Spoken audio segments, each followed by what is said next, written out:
name's Jeremy. I feel weird being up here because most of the stuff that I see you guys make makes me feel very humble. I've been turning since 2012 when I had a teacher who asked me to come over to their house and turn something. That was Sue. And then later she's like, oh, do you want this lathe? Sure. So that actually kind of became my main source of income. And so Sue's super awesome all the time. And she feels embarrassed when people talk about her and tell her how awesome she is. But all of you already know she's just the best. So the main thing that I turn is wine bottle stoppers. I had a small lathe, and it was a small thing, and it made more money than other stuff that I made. So it just seemed to be the thing that I kept doing. I started with 3 carbide pen tools from Rockler, a round one, a square one, and, you know, the diamond shape. I did everything with that for the first 3 years. I hadn't touched a conventional or a, chisel, older tool until 2 or 3 years ago. Everything I did was carbide. So I turn wood, but I also turn a lot of acrylic, which a lot of you don't do. So here's just a piece. One of them's, finished, and one of them's what it starts as. So that's actually called, making words. Yellow jacket. You don't have a cable, right? I know, I was just looking for words. So that one is called acrylic acetate. That's the kind of acrylic that is. I think it's just a name, but I'm not sure. And then one of the other ones. No, they make it just for this. I don't know what it is though. So then the other kind. What? Got it. So. This is awkward. Okay, so this is the other kind, which is called Inlace Acrylester. So this is, they have different consistencies when you turn them. The first one that's yellow is a little more forgiving and less brittle. The second one, they're super brittle. And I didn't know that until I shoved a tool into it and it broke and it hurt a lot. So the other thing about acrylics is you don't want to turn them with tools that aren't negative rake. So a negative rake tool, it's okay, I'm good. Okay, so this is a negative rake carbide tool. You can see that it's flat, but it also has this little angle on it, which means that the cutting edge is below the flat surface on top. I don't know what to call it. But it basically makes it way less aggressive. So if you stick it into acrylic, it doesn't shatter and turn into shrapnel and give you lots of tiny cuts on your hands. So the main thing that I use are different tools like that. So that one was round. This one's radius square, but still it's got that negative rake, so it doesn't make them want to explode. So I have that negative rake on most of the tools that I use, all the different, so these are easy wood cutters that I put on way cheaper handles because I didn't have easy wood tool handles at the time. So these are China stand handles that I just put that cutter on. So I'm going to turn a wood one because it's fast and easy and it doesn't affect anybody's respiratory problems as much. So I'll go through what I do and how I do it, and if you guys have any questions, feel free. I'm totally open to that. This is an olive blank that Wells gave me a couple days ago, and it's just a square, or whatever you call a square. it's going to be a spindle. But so it's rough on both sides. Ah, this is so confusing. Right on top. Over the chuck. Over the chuck. Okay, so it's it's rough on both sides. And so at home, I have everything set up to use a drill press, and I actually tap everything after that. But I'm going to do it all here so you can see that you can. The first thing that you want to do, or that I do, is square it off, which is, the truth with pretty much everything having to do with turning.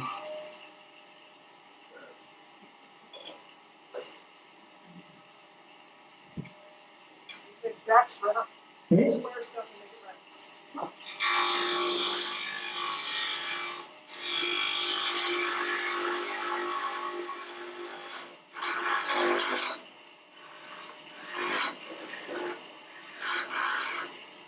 So when you do this, I actually kind of make it more of a cone, just really small, so the drill bit basically self-centers,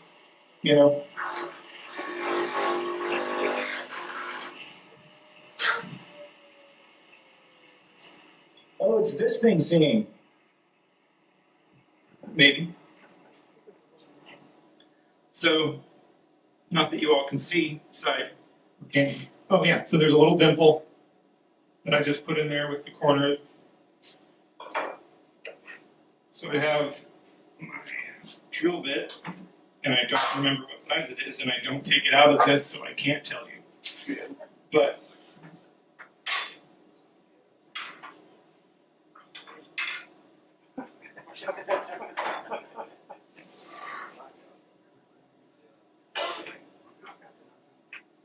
new lathes are always interesting. So you don't need to drill at 3,000 RPMs. So I'm just going to hold this button down for a minute. There's not much to this other than once you have a system down, it makes it way easier. You guys can pass this around too. This is actually made out of the two-part stuff. Aluminite. This is made out of aluminite. Yes, sir. I can. So this is made out of aluminite. There's a guy who I had make these for me, and then he stopped, and so I'm figuring out how to do it myself. But they look like space after you turn them. They're pretty cool.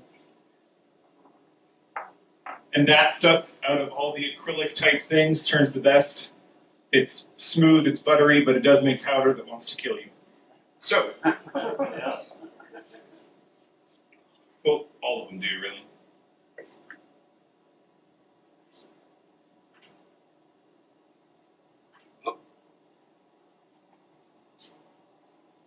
So, drilling, it's just the same as, if you drill anything really. Go in, come back out.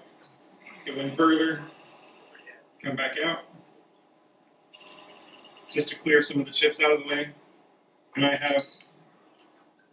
I've done this enough times, I just kind of know how deep it has to go. I used to have a Sharpie mark on the drill bit, but it goes away really fast. So that's that one. That's it. Okay, so that bar.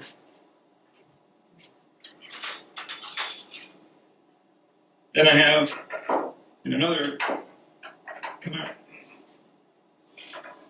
Jacob's truck, I have the tap that I use, which is the same for just about everything in small projects that you tap. So with this, I only turn hardwoods if I'm turning something that's softer or something that I don't trust all the way. I don't use threaded inserts because they cost more money, and I glue them together at the end anyway because you don't need to wash them, really, unless you mess up. So I tap the wood. Sometimes I'll tap it and then put thin CA glue in it, let it dry, and then tap it again so it reinforces the threads. But to tap it, I just do it by hand, go back out, let it clear itself, do it again. This spins much nicer than mine. easily. Go back out again. And just do it till you're all the way in. He wants to do like.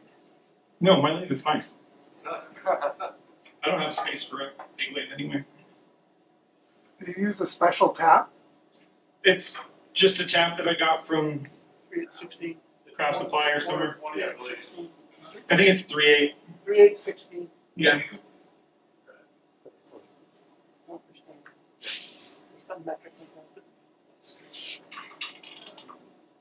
This actually doesn't tap well. Yeah, it tapped really horribly, so we're not going to use that one.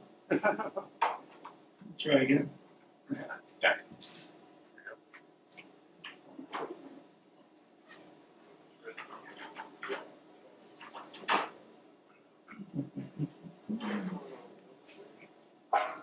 Here, I'll use this, which is already tapped in. So this is engineered wood, but it's basically, it's still wood. It's tapped, I tapped it the same way, but taps are good. Okay, backups. Backups.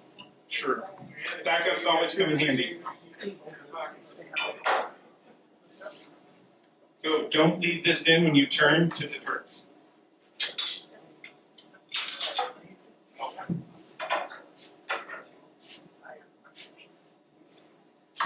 So I use this, which is not actually, whoa, that is super crooked. You guys see that walking? Yeah. Oh, wow.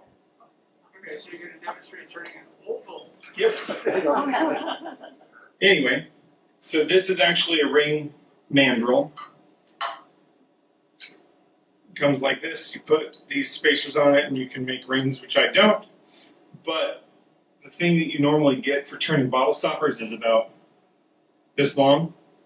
And so once you put it into a chuck or a Jacob's chuck, you have this much space to work with between that and the headstock. Yeah, John. Just for the other really cheap people in the crowd, you can make your own mandrel just by putting a piece of wood, chucking a hole in it, putting a bolt through it. It's the right thread.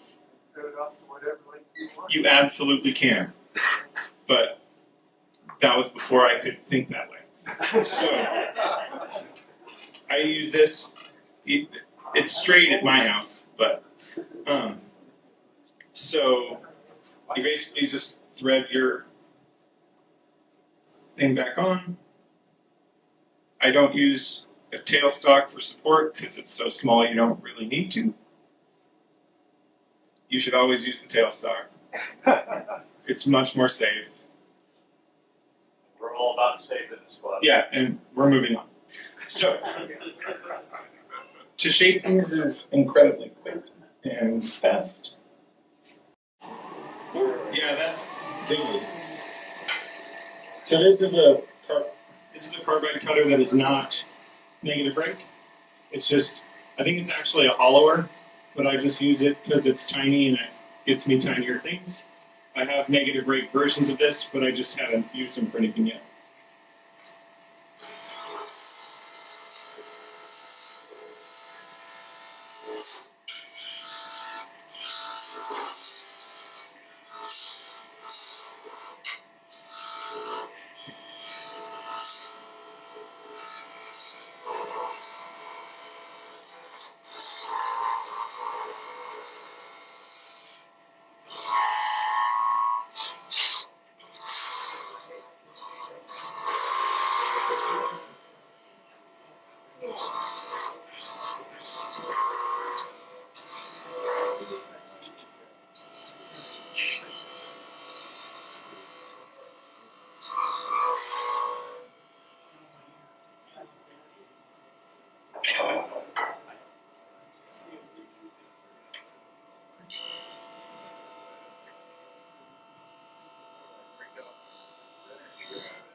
Never move your toe runs on the last one. Is that actually a rule? I never got a safety course in this. I was given a lathe by someone and then just basically given free for all. So Well, then it's that person who gave you the leg. that's what I'm saying. I can't be blamed for any of this.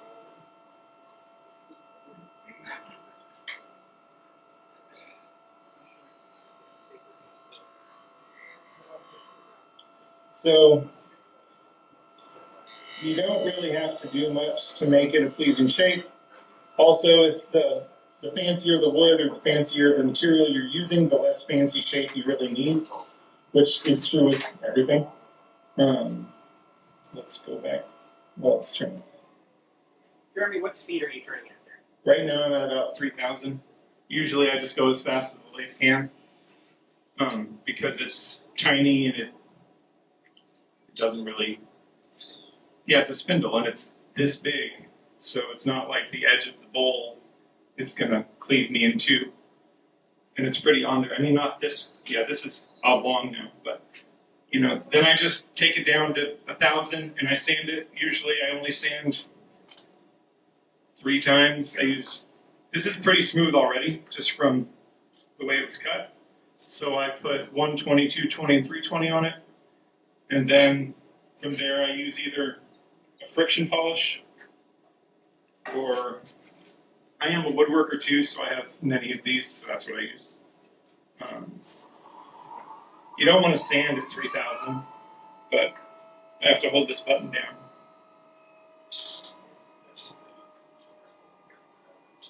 For a minute.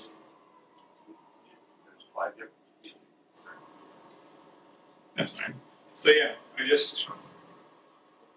by the way, you should always wear breathing protection as well. What RPM are you standing at then? This is 120. No. How? It's a little over 1,000. So this buttons. So this bearing here is about the base size of the bottle stopper that you would screw into it. I'm going to have to take this home and fix it because it's not quite straight anymore. But that's fine. So I sand when it's moving, basically get it to where you can't feel any big ridges anymore. Then I'll turn it off and I go the other way to get rid of the sand lines. This is the same with acrylic and wood for me, at least. And once they're mostly gone, you know, because I feel like you guys do a way better job at getting all your sand lines out of things. They don't always come out of mine, and I'm usually okay with it. That's your signature face. Sure. Well, and everything I'm doing is so small. The things that you guys are doing are huge, and so it's like, oh, I can see those lines. And for me, it's like, oh, people can't see anyway, so they really can't see my tiny lines. So that was 120, and then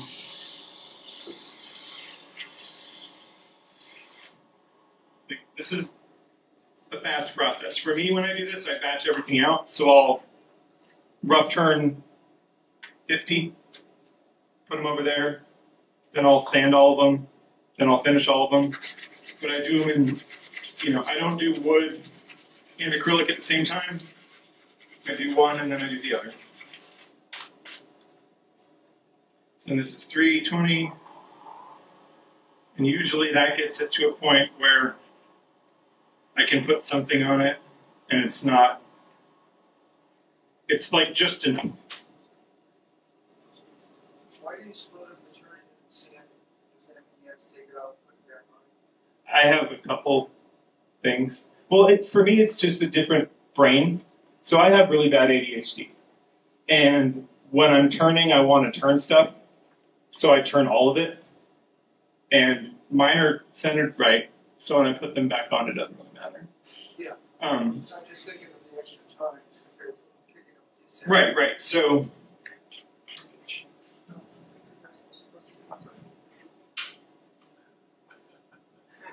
it's not that much time for me. Yeah, I know. Yeah, well, I mean, sorry, John, but all my appendages still work pretty well.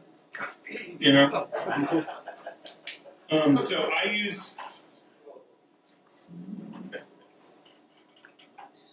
So I use this stuff a lot, which is like scratch free. Go up high. So I use this, or yeah, we'll go that way. So scratch free, and then Micro Magic's the same stuff, it just has different. So it's kind of like a waxy friction polish. That's guaranteed. That's price squeeze. Guaranteed to remove all scratches. Probably not, but you know, probably helps.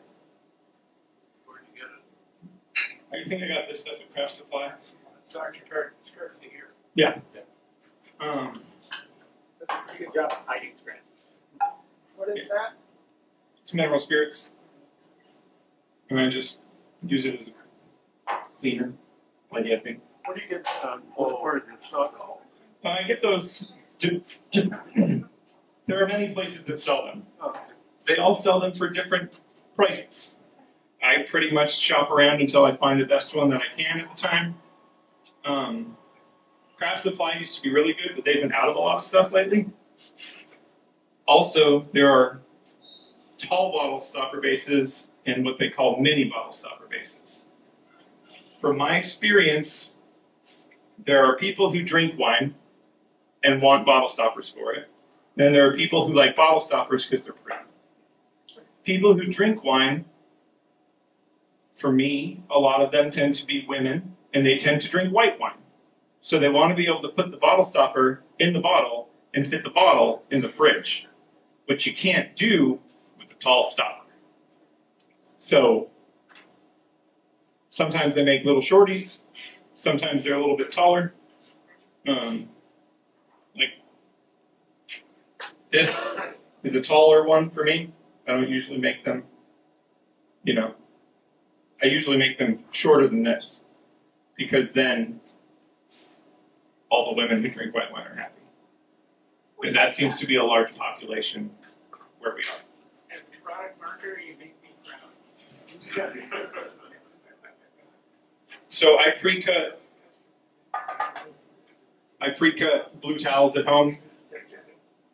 And this is basically just wax. So I just scoop some out. And I spin it by hand first. So just get it coated. And then I turn it on. And usually I turn it back up to speed, but that takes a long time on this. But so I just let it spin and push.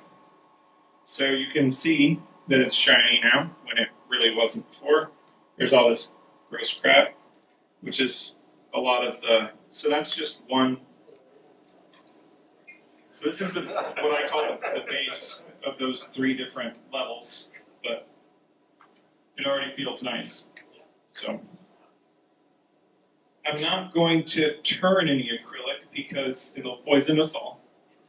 But I have a blank that I already did, which I'm just gonna, I think I'm gonna make one cut on it, and then I'm gonna take it from this to shiny with micro mesh. Micro mesh is this sandpapery stuff that's tiny, and it's wet sanding, and it basically takes something from, I think it starts at 1,300 and goes to 12,000 or something in there. Hmm? This one, mine's 12. So this little thing I 3D printed because, well, so I used to keep my, here, let's put that this way. So I used to keep my micro mesh in a really gross Tupperware container and not know which was the next in order, which is why there's these dots on the edges. But then I was like, I know something exists. And so I found this basin and printed it, but basically each one has their own little holder, and each of these is an incline, so that drains back into the basin. So they're like, yeah, it's much easier. I printed another one, and it's in the raffle today.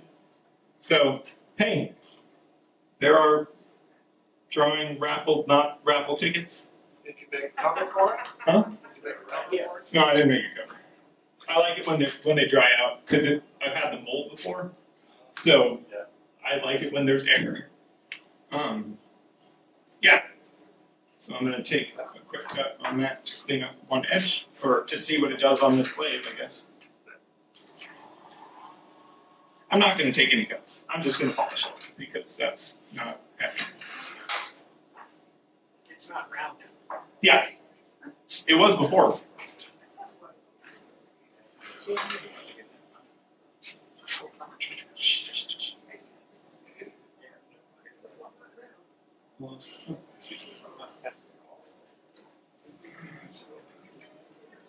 So since this is mostly wet sanding, it's always nice to cover up stuff.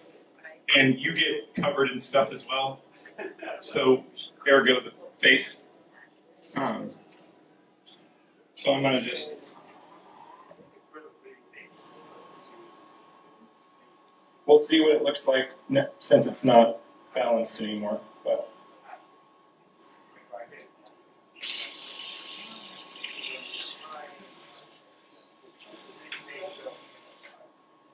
this stuff smells, and you shouldn't breathe it, which is why I didn't want to sand it or shape it here. Wet sanding's different because most of the dust goes into the wall.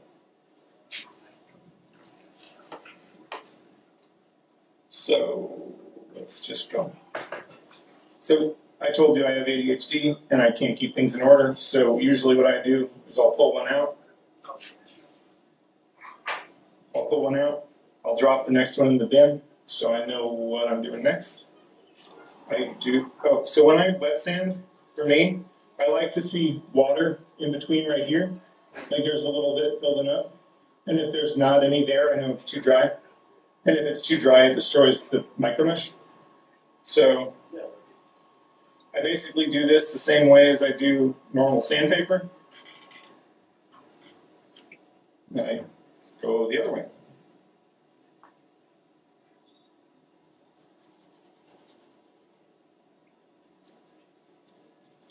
So this is the slightly tedious part of acrylics. But I don't put any finish on anything. I just do this. So I don't have to worry about refinishing something. There's no finish. It's just sanded till it's shiny and clear, basically.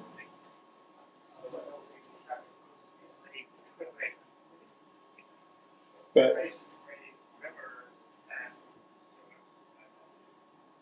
so that you can see the water right in there. And so I know it's not too dry. Jeremy, do you finish your wood pieces? I do finish the wood. Sometimes I'll use the scratch free on this, but it's wax, so it just comes off anyway. But I use it to get rid of the smaller scratches, but then it just goes away. So with wood, sometimes I'll use spray lacquer, sometimes I'll use the wax that I put on that one. I don't know. I like quick finishing things. So, also I'm not patient, ADHD. So, the wax, all I have to do is put it on 3 times, and then it looks good and it feels good. Do you use face polish at all? Like Moho? I don't have any. I would. If I had some, I probably would. But I feel like the wax is kind of like that, except it doesn't set. It's not like deep penetrating or anything. It just gets warm and then makes things look better. So, I've done 3 of these 9 grits, and it already, you can already kind of see that it's looking better than it started as. And you don't have to do this much. I probably overdo it. But, that's probably more than enough for that.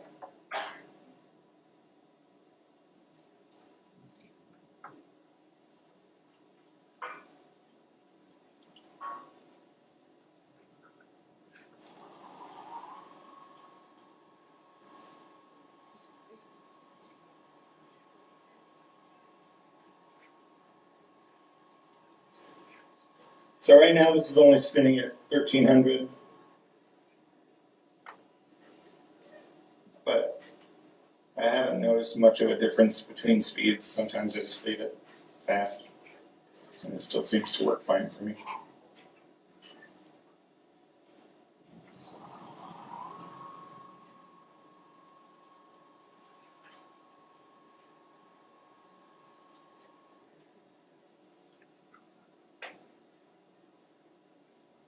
So there's not much to it. It's just, repetitive. And I'm going to say that's all of them and lie about it.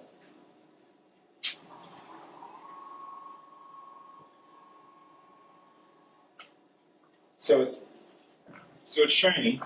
Now you can see, like, there was one edge on this that wasn't even round yet, but the rest you can see that it has a shine. It looks, you can see through it. I always like the ones that you can see through, that you can see the threads on. To me, that's interesting.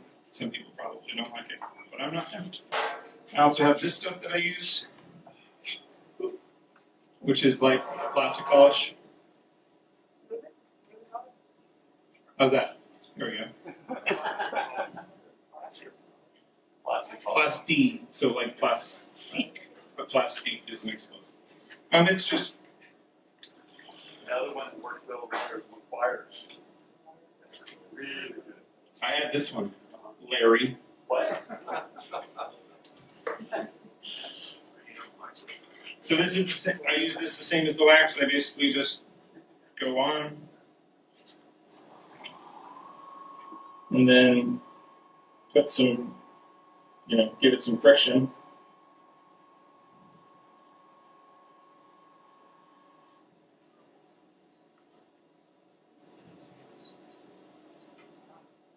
And now it's shiny.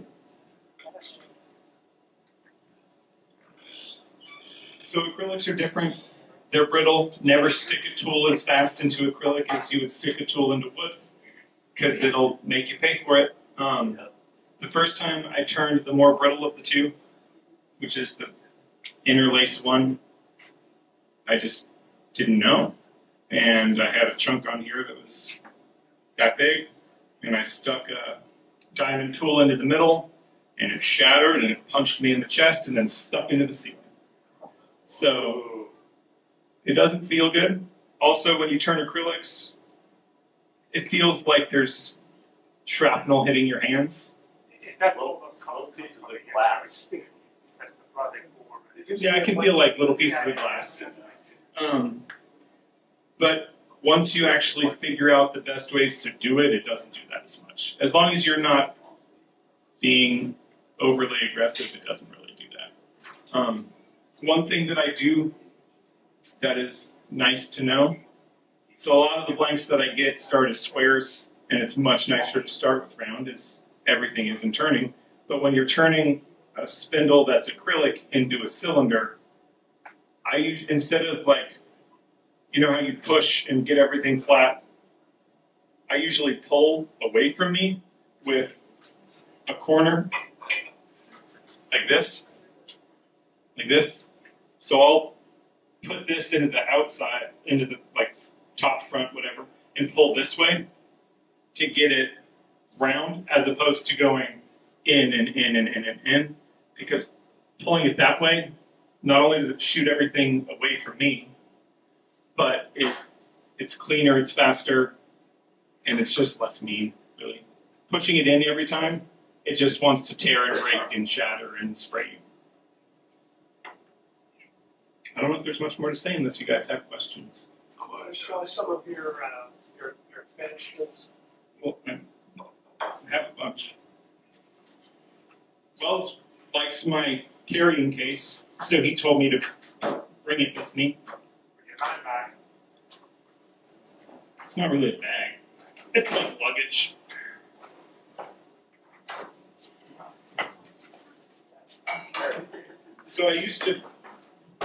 So this all started with just this piece because it carries vertically. There's a camera over there, right? Yeah. So this just carries like this. And the thing I had before carried and turned everything, so it was kind of annoying.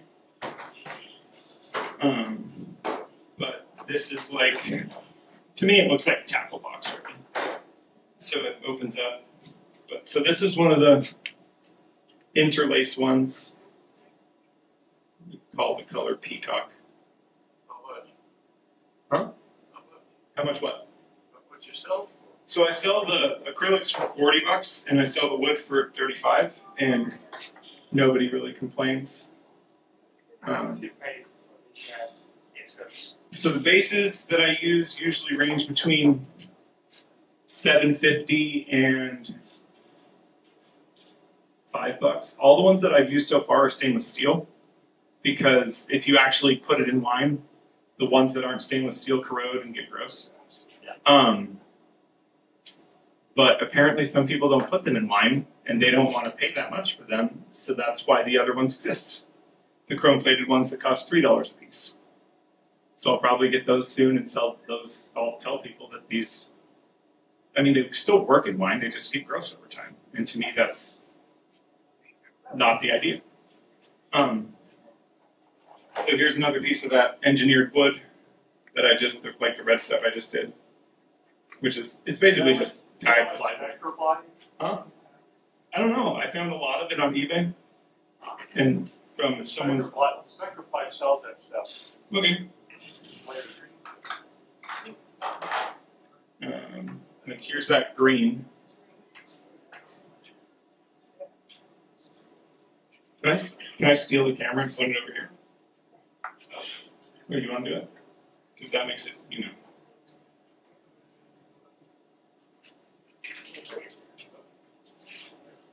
I ruined everything. Always. Other way. So, you know, this is that space looking stuff. Put your hand behind it if you want to focus on it. Yeah. It's like, There you go. Then put it in your hand. There you go. and I move my hand to Kevin's head. Yeah, so it's like, I still don't quite understand, but it's Alumilite mixed with other stuff that makes fancy, pretty things. But I don't know. I turned little pieces, so all the stuff that you guys throw away, I grab and turn into this stuff. And I also make cutting boards a lot, so I have offcuts of cutting boards that I then turn into other things. Yeah. Yeah. I was a woodworker first. And then these aren't done, but this is curly monkey pod, which I just thought was super cool. But yeah, this is where most of my money comes from. Is people that drink wine. Because most people that drink wine and think they're fancy have fancy money. So yeah. Show your top one again, because it shows where people can look down onto the piece. The top of what? The top Case. case. Oh. So it's just, you know, it's basically like a pack out that's Home Depot made it. So it's just, it's basically for screws, so you can keep them organized. But it all locks together. I actually have a piece of it that I left at home because it had nothing to do with this.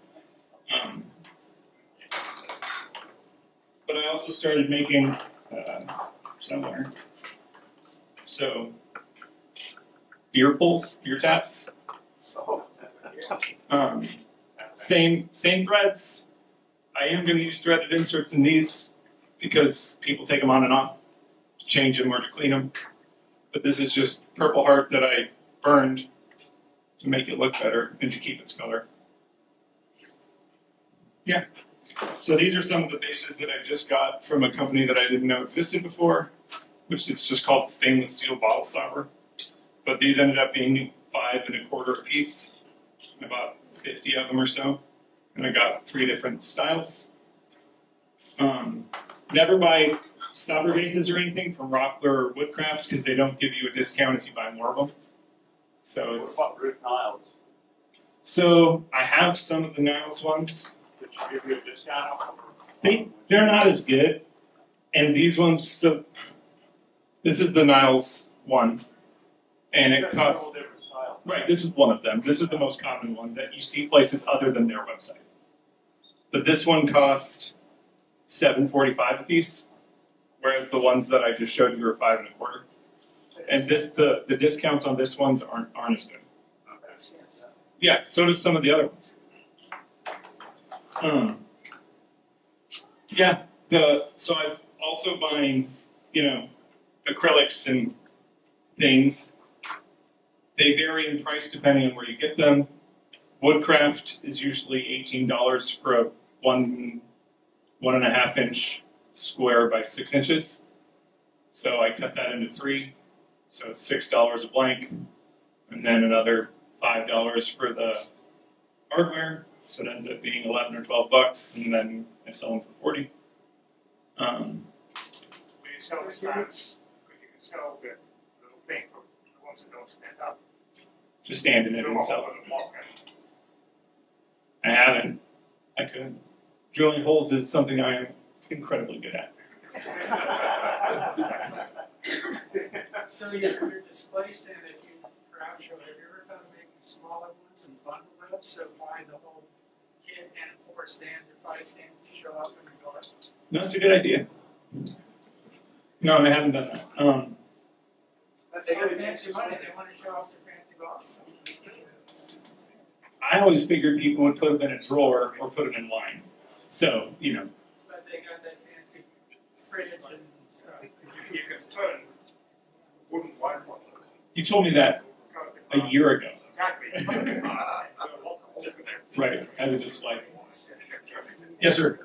Can you comment, show a couple of different styles of hardware, and maybe comment on what are the benefits, or which ones tend to be most popular? Sure. The ones that stand up, the pointy ones. So, what I was saying between large and small, come back. So, these are the same shape of, base, but this one's large and the other one's what's considered mini. These can't stand in a fridge. These mostly can. So these are it's like a baffled rubber piece. So it goes in and it pushes up and it seals your thing, as opposed to the other ones that I was showing you where they're O-rings. And so they're slightly different. Everybody has their own different preferences. So, I tested 130. Yeah. My mom's topper. Yeah. Same stuff. I put them on cycling. Yeah. And it's never had one leak yet. On these. On the O-rings. On the O-rings. Yeah, for sure. I don't think that would work with these as well. Big ones, little ones, they all seem to work. Nice. They all have the same thread, right? Yes, So they're all the same. You sell the super expensive custom version. I would disagree. There are some that have a different thread. Or you could just have a box full of. Oh, and let them pick their bottom? A box full of holes. And Right. people can pick their own combination and pay an extra $20 for the business. Except you put them in. I do glue them in. So, I'll put a super glue right there and then. yep. So, honestly, I just bought a variety. So, these are all from Craft Supply, but they don't have them anymore. I feel like they're completely empty. But when I bought them from Craft Supply, I usually would buy 100 or so at a time. And so I got it down to just over $5 or just under. And they're stainless, so they're heavier and they last as opposed to not lasting. Some people like the ones that stand up. Not lasting means resale. Long lasting means that they don't pit and turn gross. And They're locked forever, you don't sell them out. Alright, planned obsolescence in here. I mean, so honestly, the bases are just preference of the person getting it. Do you ever carve the top? A what? Do you carve the top into anything particular? No. Or write somebody's name on it? Or No. I don't like people. I wouldn't write their name on it.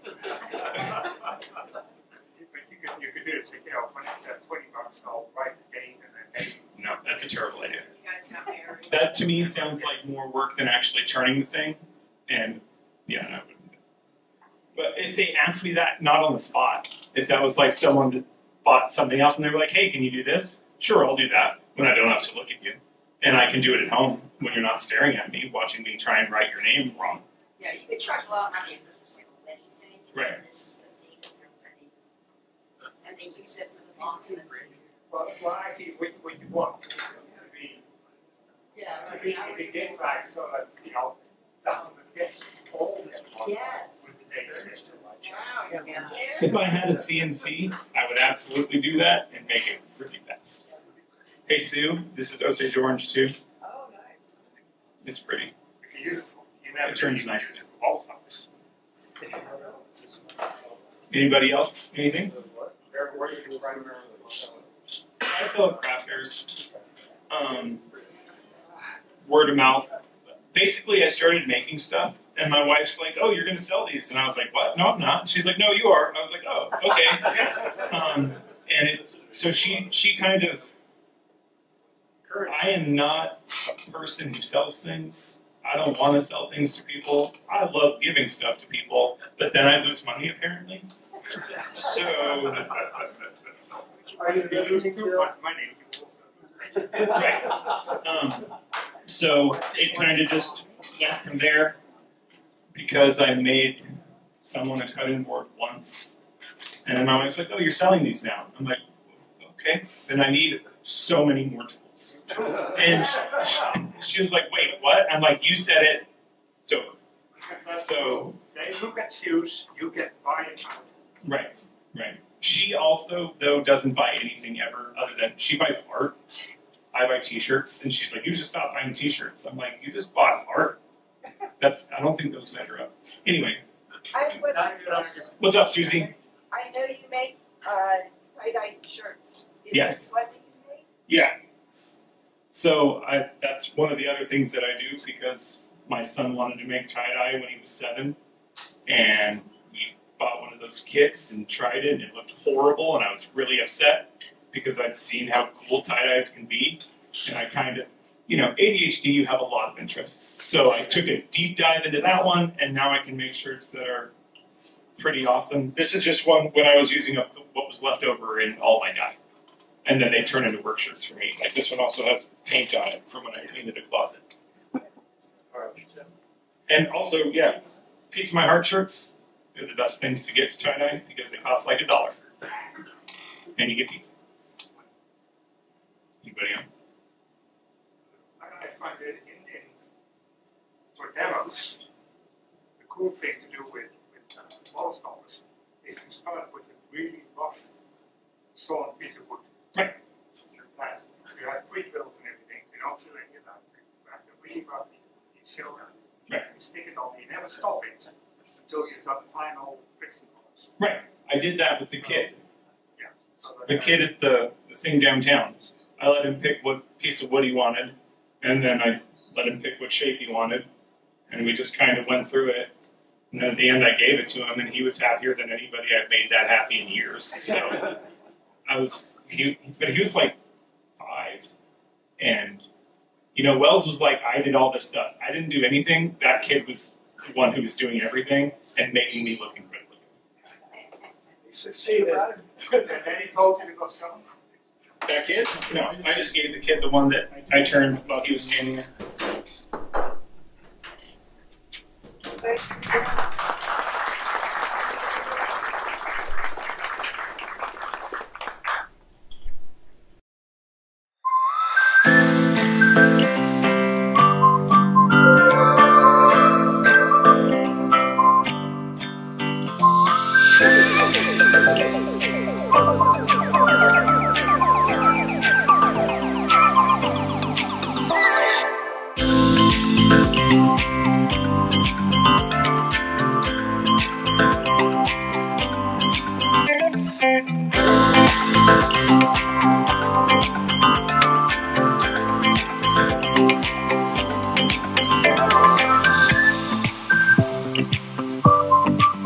you.